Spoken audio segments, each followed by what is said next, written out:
ಇವತ್ತು ವರ್ಷಾಂತ್ಯದ ಖಗ್ರಾಸ ಚಂದ್ರಗ್ರಹಣ ಗೋಚರ ಆಗ್ತಾ ಇದೆ. ಈ ವರ್ಷದ ಎರಡನೆಯ ಮತ್ತು ಕೊನೆಯ ಚಂದ್ರಗ್ರಹಣ ಇದು.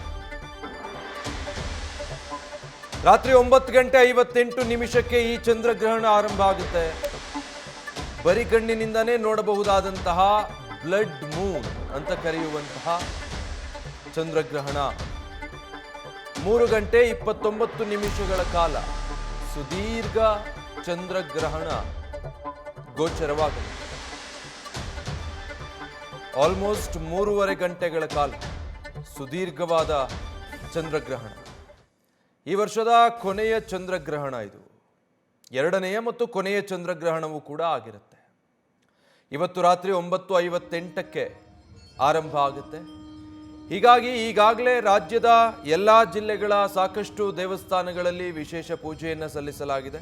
ಇನ್ನೇನು ಕೆಲವೇ ಸಮಯದಲ್ಲಿ ಬಹುತೇಕ ದೇವಾಲಯಗಳನ್ನು ಸ್ವಚ್ಛಗೊಳಿಸಿ ಬಾಗಿಲು ಬಂದ್ ಮಾಡ್ತಾರೆ. ಅಲ್ಲಿವರೆಗೆ ಮಾತ್ರ ಭಕ್ತಾದಿಗಳಿಗೆ ದರ್ಶನಕ್ಕೆ ಅವಕಾಶ. ಅದಾದ ಮೇಲೆ ಗ್ರಹಣ ಸಂಭವಿಸಿದ ನಂತರ ಸೋಮವಾರ ಬೆಳಗ್ಗೆ ಸ್ವಚ್ಛತಾ ಕಾರ್ಯ ಮುಗಿದ ಮೇಲೆ 6 ಗಂಟೆ ನಂತರದಲ್ಲಷ್ಟೇ ಇನ್ನೇನಿದ್ರು ದೇವರ ದರ್ಶನಕ್ಕೆ ಅವಕಾಶ ಇರುತ್ತೆ. ಒಂದು ಕಡೆ ಶಾಸ್ತ್ರಗಳು ಏನು ಹೇಳುತ್ತೆ, ಜ್ಯೋತಿಷ್ಯದಲ್ಲಿ ಏನಿದೆ, ಗ್ರಹಣಕ್ಕೆ ಸಂಬಂಧಪಟ್ಟ ಹಾಗೆ ಅದರ ಆಚಾರ ವಿಚಾರಗಳು ಒಂದು ಕಡೆ, ಮತ್ತೊಂದು ಕಡೆ ಇದೊಂದು ಖಗೋಳ ವಿಸ್ಮಯ, ವೈಜ್ಞಾನಿಕವಾಗಿ ಇದನ್ನು ನೋಡಬೇಕಾಗಿರೋ ರೀತಿ ಬರಿಗಣ್ಣಿಂದಾನೇ ನೋಡಬಹುದು ಅನ್ನೋ ಸಲಹೆ ಕೊಡ್ತಾ ಇದ್ದಾರೆ ತಜ್ಞರು.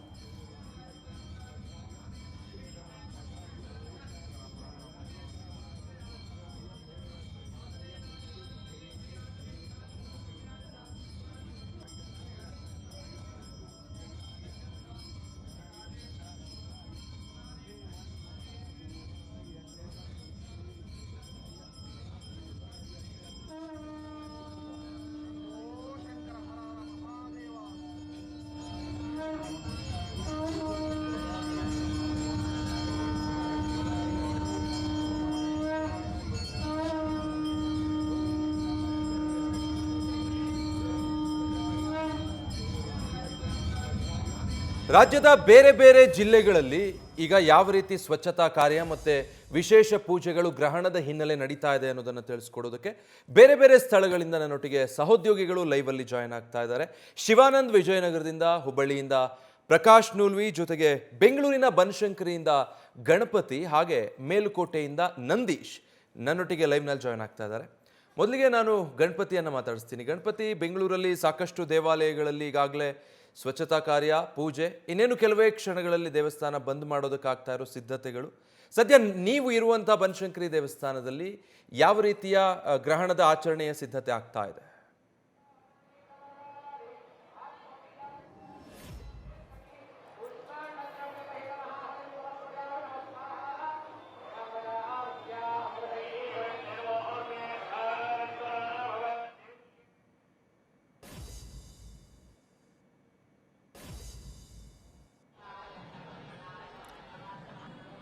ಬಹಳಷ್ಟು ದೇವಸ್ಥಾನಗಳಲ್ಲಿ ಈಗಾಗಲೇ ಭಕ್ತರು ದೊಡ್ಡ ಸಂಖ್ಯೆಯಲ್ಲಿ ಬಂದಿದ್ದಾರೆ. ಗ್ರಹಣ ಅಲ್ವಾ, ಅದಕ್ಕೆ ಮುಂಚೆ ದೇವರ ದರ್ಶನ ಮಾಡೋಣ, ಇನ್ನು ಸಮಯ ಆದರೆ ದೇವಸ್ಥಾನ ಬಂದ್ ಆಗುತ್ತೆ ಅನ್ನೋ ಕಾರಣಕ್ಕೆ ದೇವಸ್ಥಾನ ಬಂದ್ ಮಾಡೋದಕ್ಕೆ ಮುಂಚೆ ವಿಶೇಷ ಪೂಜೆ ಕೂಡ ಕೈಗೊಳ್ಳೋದ್ರಿಂದ ಹೆಚ್ಚಿನ ಸಂಖ್ಯೆಯಲ್ಲಿ ಭಕ್ತಾದಿಗಳು ಬಂದಿದ್ದಾರೆ ಸಾಕಷ್ಟು ದೇವಸ್ಥಾನಗಳಲ್ಲಿ.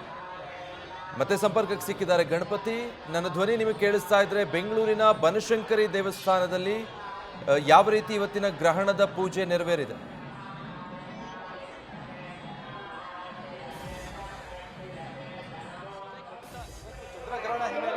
ಭಕ್ತಾದಿಗಳಿಗೆ ವಿಶೇಷವಾಗಿ ಒಂದು ಪೂಜೆಗಳ ವ್ಯವಸ್ಥೆಗಳು ನಗರದ ಎಲ್ಲಾ ಭಾಗದಲ್ಲೂ ಕೂಡ, ಎಲ್ಲ ದೇವಸ್ಥಾನದಲ್ಲೂ ಕೂಡ ಈಗಾಗಲೇ ವ್ಯವಸ್ಥೆಯನ್ನ ಮಾಡಿರುವಂತದ್ದು. ನಾನಿರುವಂತದ್ದು ನಗರದ ಬನಶಂಕರಿಯಲ್ಲಿರುವಂತಹ ಬನಶಂಕರಿ ಅಮ್ಮನ ದೇವಸ್ಥಾನದಲ್ಲಿ ಇದ್ದೀನಿ. ಇಲ್ಲಿ ಸಾಕಷ್ಟು ಭಕ್ತಾದಿಗಳು ಇವತ್ತು ಎಂದಿನಂತೆ ಅಂದ್ರೆ ಬೆಳಿಗ್ಗೆನೆ ಬಂದು ಇವತ್ತು ಪೂಜೆ ಕೈಂಕರ್ಯಗಳಲ್ಲಿ ಭಾಗಿಯಾಗಿ ತಮ್ಮ ವಿಶೇಷ ಪೂಜೆಯನ್ನ ಮಾಡುವಂತಹ ವ್ಯವಸ್ಥೆಗಳನ್ನು ಈಗಾಗಲೇ ಮಾಡಲಾಗಿದೆ. ಪ್ರಮುಖವಾಗಿ ನೋಡೋದಾದ್ರೆ ಬನಶಂಕರಿ ಅಮ್ಮನವರ ಜಯೋತ್ಸವ ಅಂದ್ರೆ ಅವರ ಶತಮಾನೋತ್ಸವ ಕೂಡ ಇವತ್ತು ನಡೀತಾ ಇರುವಂತಹ ಹಿನ್ನೆಲೆಯಲ್ಲಿ ವಿಶೇಷವಾಗಿ ಹೆಚ್ಚಿನ ಸಂಖ್ಯೆಯಲ್ಲಿ ಇವತ್ತು ಭಕ್ತಾದಿಗಳು ಇದೇ ದೇವಸ್ಥಾನಕ್ಕೆ ಆಗಮಿಸಿ ಪೂಜೆಯಲ್ಲಿ ಭಾಗಿಯಾಗ್ತಿದ್ದಾರೆ. ಪ್ರಮುಖವಾಗಿ ಹೇಳೋದಾದ್ರೆ ಗ್ರಹಣದ ಹಿನ್ನೆಲೆಯಲ್ಲಿ ಒಂದಷ್ಟು ವಿಶೇಷವಾದ ಪೂಜೆಯಲ್ಲೂ ಇಲ್ಲೂ ಕೂಡ ಅವಕಾಶ ಮಾಡಲಾಗಿದೆ. ಜೊತೆಗೆ ಒಂದಷ್ಟು ಸಮಯದ ಅವಕಾಶಗಳನ್ನು ಕೂಡ ಕೊಡಲಾಗಿದೆ. ಅಂದ್ರೆ 3 ಗಂಟೆಯ ಸರಿಸುಮಾರಾಗಿ ಇಲ್ಲಿ ಎಲ್ಲ ಪ್ರಸಾದ ವಿನಿಯೋಗವನ್ನ ನಿಲ್ಲಿಸಲಾಗುತ್ತೆ. ಕಾರಣ ಏನು ಅಂತಂದ್ರೆ ಅದಾದ ನಂತರ ಸಂಜೆ 6 6 ಗಂಟೆಗೆ ದೇವಸ್ಥಾನದ ಬಾಗಿಲನ್ನ ಸಂಪೂರ್ಣವಾಗಿ ಬಂದ್ ಮಾಡ್ತಾರೆ. ಅಂದ್ರೆ ಗ್ರಹಣದ ಹಿನ್ನೆಲೆಯಲ್ಲಿ ಬಂದ್ ಮಾಡ್ತಾರೆ. ಹೀಗಾಗಿ ಬಹುತೇಕವಾಗಿ ಭಕ್ತಾದಿಗಳು ಇವತ್ತು ಆದಷ್ಟು ಬೇಗ ಬಂದು ಇಲ್ಲಿರುವಂತಹ ಅಮ್ಮನವರ ದರ್ಶನವನ್ನ ಪಡೆಯೋದಾಗ್ಲಿ, ಜೊತೆಗೆ ಲಿಂಬು ಆರತಿಯನ್ನ ಮಾಡೋದಾಗ್ಲಿ, ಹಾಗೂ ಬಹುತೇಕವಾಗಿ ಒಂದಷ್ಟು ಪೂಜೆ ಕೈಂಕರ್ಯಗಳಲ್ಲಿ ಭಾಗಿಯಾಗ್ತಿರೋದನ್ನು ನೀವು ಕೂಡ ಗಮನಿಸ್ತಾ ಇದ್ದೀರಾ. ಹೀಗಾಗಿ ಇನ್ನಷ್ಟು ವಿಶೇಷತೆಗಳು ಹೇಗಿರುತ್ತೆ ಅನ್ನೋದು ಕೂಡ ನಾವು ಇಲ್ಲಿರುವಂತಹ ಅರ್ಚಕರ ಬಳಿಯೇ ಮಾಹಿತಿಯನ್ನ ಪಡಿತೀನಿ. ಅರ್ಚಕರೇ, ಇವತ್ತು ಗ್ರಹಣ ಇರುವಂತಹ ಹಿನ್ನೆಲೆಯಲ್ಲಿ ಬನಶಂಕರಿ ಅಮ್ಮನ ದೇವಸ್ಥಾನದಲ್ಲಿ ಹೇಗೆಲ್ಲ ಪೂಜೆ ನಡೆಯುತ್ತೆ, ಏನೆಲ್ಲ ವಿಶೇಷತೆ ಇದೆ? ಶ್ರೀ ಗುರುಭ್ಯೋ ನಮಃ. ಹರಿ ಓಂ. ನಮಸ್ತೆ ಶಾರದಾ ದೇವಿ ಕಾಶ್ಮೀರ ಪುರವಾಸಿನಿ. ತ್ವಾಮಹಂ ಪ್ರಾರ್ಥಯೇ ನಿತ್ಯಂ ವಿದ್ಯಾ ಬುದ್ಧಿಂ ಚ ದೇಹಿ ಮೇ. ಶ್ರೀ ಶಾಕಂಭರಿ ಮಹಾದೇವ್ಯೈ ನಮಃ. ಬೆಂಗಳೂರು ಶ್ರೀ ಬನಶಂಕರಿ ದೇವಸ್ಥಾನದಲ್ಲಿ ಇಂದಿನ ದಿನ ಅಮ್ಮನವರ ಜನ್ಮೋತ್ಸವ ಅಂತಂದ್ರೆ ವಿಜೃಂಭಣೆಯಾಗಿರುತ್ತೆ. ನಮ್ಮ ದೇವಸ್ಥಾನದಲ್ಲಿ ಪ್ರಾತಃ ಕಾಲದಲ್ಲೇ ತಾಯಿಗೆ ಫಲ ಪಂಚಾಮೃತಗಳಿಂದ ಅಭಿಷೇಕ ಆಗುತ್ತೆ, ವಸ್ತ್ರಗಳಿಂದ ಮತ್ತು ಹೂವಿನ ಅಲಂಕಾರ ಆಗುತ್ತೆ, ಮತ್ತು ಪ್ರಾಕಾರೋತ್ಸವ ಆಗುತ್ತೆ.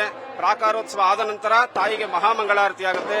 ಮಹಾಮಂಗಳಾರತಿ ಆಗುವಂತ ಸಮಯದಲ್ಲಿ ಪಕ್ಕದಲ್ಲೇ ಯಾಗಶಾಲೆಯಲ್ಲಿ ಒಂದು ಚಂಡಿ ಹೋಮ ನಡೀತಾ ಇದೆ ಇವತ್ತು ಅಮ್ಮನವರಿಗೆ. ಚಂಡಿ ಹೋಮ ಪೂರ್ಣಾವತಿ ಆದ ನಂತರ ಪೂರ್ಣಾವತಿ ಆಗೋದ್ರೊಳಗಡೆ ಅಮ್ಮನವರಿಗೆ ರಾಜಬೀದಿ ಉತ್ಸವ ಅಂತ ಹೇಳಿ ಪ್ರತಿ ವರ್ಷವೂ ನಡೆಯುತ್ತೆ. ಅದು ಸಂಜೆ 4 ಗಂಟೆಗೆ ಮಾಡ್ತಾ ಇದ್ವಿ ಯಾವಾಗ್ಲೂ. ಇಂದಿನ ದಿನ ಗ್ರಹಣ ಇರುವುದರಿಂದ ತಾಯಿ ಬನಶಂಕರಿ ದೇವಿಗೆ 12, 12 ಗಂಟೆ ಸಮಯದಲ್ಲೇ ರಾಜಬೀದಿ ಉತ್ಸವ ಹೋಗಿದೆ. ಉತ್ಸವ ಮುಗಿಸಿಕೊಂಡು ಬರುವಷ್ಟರೊಳಗಡೆ ಪೂರ್ಣಾಹುತಿ ಆಗಿರುತ್ತೆ. ಅದಾದ ನಂತರ ತಾಯಿಗೆ ಸಂಜೆ ಅಂದ್ರೆ ಷೋಡಶೋಪಚಾರ ಪೂಜೆಯನ್ನು ಮುಗಿಸಿ ತಾಯಿಯ ದೇವಾಲಯವನ್ನ 6 ಗಂಟೆ ಸಮಯಕ್ಕೆ ದೇವಾಲಯವನ್ನ ಬಾಗಿಲಾಕೋದು ಅಂತೇಳಿ ಪ್ರಧಾನ ಅರ್ಚಕರು ಹಾಗೂ ವ್ಯವಸ್ಥಾಪನಾ ಸಮಿತಿಯವರು ತಿಳಿಸಿರುತ್ತಾರೆ. ಭಕ್ತಾದಿಗಳು ಹೆಚ್ಚಿನ ಸಂಖ್ಯೆಯಲ್ಲಿ ಬರೋದು ಏನು ವಿಶೇಷ ಅಂದ್ರೆ, ಈ ತಾಯಿಗೆ ಶುಕ್ರವಾರ, ಮಂಗಳವಾರ, ಭಾನುವಾರ ರಾವು ಕಾಲದಲ್ಲಿ ಯಾರು ತಾಯಿಗೆ ನಿಂಬೆಹಣ್ಣಿನ ಹಾರತಿಯನ್ನು ಹಚ್ಚುತ್ತಾರೆ ಅವರಿಗೆ ಏನೇ ಕಷ್ಟ ಕಾರ್ಪಣ್ಯಗಳಿರಲಿ ಮತ್ತು ಅವರ ಮನಸ್ಸಿನ ಸಂಕಲ್ಪ ಏನೇ ಇದ್ರೂ ಕೂಡ ಖಂಡಿತವಾಗ್ಲೂ ನೆರವೇರುತ್ತೆ ಅನ್ನೋದು ಪ್ರತೀತಿ. ಯಾವಾಗಲೂ ಕೂಡ ಶುಕ್ರವಾರ, ಮಂಗಳವಾರ, ಭಾನುವಾರ ಅದರಲ್ಲೂ ನಮ್ಮ ದೇವಾಲಯಕ್ಕೆ ಮಹಿಳೆಯರು ಹೆಚ್ಚಾಗಿ ಬರತಕ್ಕಂಥದ್ದು. ಸುತ್ತಮುತ್ತ ನೋಡಬಹುದು ನೀವು, ಮಹಿಳೆಯರು ಕುಟುಂಬ ಸಮೇತರಾಗಿ ಬಂದಿದ್ದಾರೆ. ಮತ್ತು ರಾಹುಕಾಲ ದೀಪ ಇವತ್ತು 4:15 6 ಗಂಟೆ ರಾಹುಕಾಲ ಇದ್ರೂ ಸಹಿತ ದೇವಸ್ಥಾನ ಎಲ್ಲಿ ಬಾಗಿಲು ಹಾಕ್ಬಿಡ್ತಾರೋ ಅನ್ನೋ ಒಂದು ಇದಕ್ಕೆ ಮಧ್ಯಾಹ್ನ ಬೆಳಿಗ್ಗೆಯಿಂದನೇ ದೀಪ ಹಚ್ತಾ ಇದ್ದಾರೆ. ಸಂಜೆಗೆ ದರ್ಶನ ಆಗುತ್ತೋ ಆಗಲ್ವೋ ಅನ್ನೋ ಒಂದು ಭಯದಲ್ಲಿ ಮತ್ತು ದೇವಸ್ಥಾನ ಬಾಗಿಲು ಹಾಕ್ಬಿಡ್ತಾರೆ ಅನ್ನೋ ಬೇಸರದಲ್ಲಿ ಮಧ್ಯಾಹ್ನದಿಂದನೇ ದೀಪ ಹಚ್ತಾ ಇದ್ದಾರೆ. ಮತ್ತು ವಿಶೇಷವಾಗಿ ಜನಗಳು ಬರ್ತಾನೆ ಇದ್ದಾರೆ. ಅರ್ಚಕರ ಮಾತಾಗಿತ್ತು. ಅಂದ್ರೆ ಇಲ್ಲಿನ ದೇವಸ್ಥಾನದ ಸಿದ್ಧತೆಗಳಿರ್ಬೋದು, ಜೊತೆಗೆ ವ್ಯವಸ್ಥೆಗಳಿರ್ಬೋದು, ಪೂಜೆ ಕೈಂಕರ್ಯಗಳಿರ್ಬೋದು, ಏನೆಲ್ಲ ಸಿದ್ಧತೆಗಳನ್ನ ಮಾಡ್ಕೊಂಡಿದೀವಿ ಅನ್ನೋದು ಕೂಡ ಈಗಾಗಲೇ ಅವರು ಒಂದಷ್ಟು ವಿವರಣೆಯನ್ನು ನೀಡಿರುವಂತದ್ದು. ಇಲ್ಲಿ ಬರುವಂತಹ ಭಕ್ತಾದಿಗಳು ಸಾಯಂಕಾಲ 6 ಗಂಟೆಯ ಒಳಗಾಗಿ ದೇವರ ದರ್ಶನವನ್ನ ಮಾಡಬೇಕು ಅಂತ ಈಗಾಗಲೇ ಭಕ್ತಾದಿಗಳಿಗೆ ಇಲ್ಲಿನ ಅರ್ಚಕರು ಕೂಡ ವಿನಂತಿಯನ್ನ ಮಾಡಿದ್ದಾರೆ.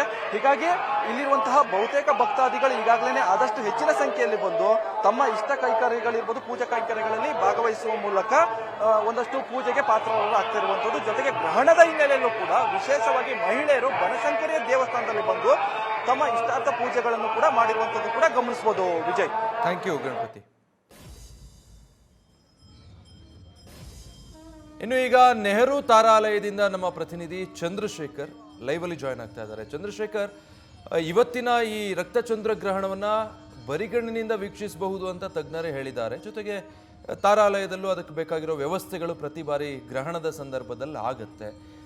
ನೀವು ಈಗ ನೆಹರು ತಾರಾಲಯದಲ್ಲಿ ಇದ್ದೀರಾ, ಯಾವ ರೀತಿ ವ್ಯವಸ್ಥೆಗಳು ಮಾಡ್ಕೊಂಡಿದ್ದಾರೆ ಅಲ್ಲಿ? ನ್ಯೂಸ್ ಫಸ್ಟ್ ನಿರ್ಭೀತಿಯಿಂದ ನಿಮ್ಮ ಪರವಾಗಿ.